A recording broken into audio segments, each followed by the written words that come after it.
దయచేసి అంటే రేవంత్ రెడ్డి గారి ఫ్యూడలిజం ఏంది, రేవంత్ రెడ్డి గారి భూస్వామ్య మనస్తత్వం ఏంది, ఆధిపత్య మనస్తత్వం ఏందనేటువంటిది the way he was addressing the vice chancellor.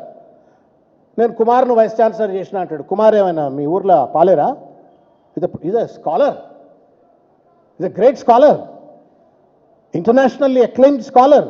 నేను కుమార్ను నోరు తెరిచి ఒక్కసారన్నా గౌరవనీయ వైస్ ఛాన్సలర్ గారు అనలేదండి. నేను కుమార్ను చేసిన, కుమార్ని ఇది చేసిన, కుమార్ని అది చేసిన. ఇదేం భాష అండి? ఇది ఫ్యూడల్ లాంగ్వేజ్, ఇది భూస్వామ్య లాంగ్వేజ్, ఇది దొరల లాంగ్వేజ్, ఇది this is not a democratic language. ఇది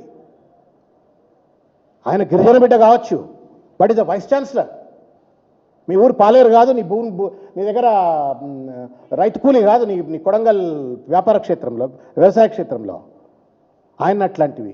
శ్రీహరి ఎడమ బుజ్జు, శ్రీహరి మంత్రి గారు, నీ సహచర మంత్రి, కేబినెట్ మంత్రి శ్రీహరి గారు నా సహచర మంత్రి వర్యులు అనడానికి నీకు నోరు రావట్లేదు.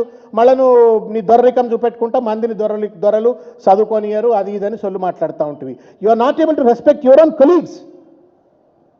ఒక యూనివర్సిటీ వైస్ ఛాన్సలర్ను గౌరవించే సంప్రదాయం తెలియదు నీకు, నీ తోటి మంత్రులను గౌరవించేటువంటి ఒక సంప్రదాయం తెలియదు నీకు.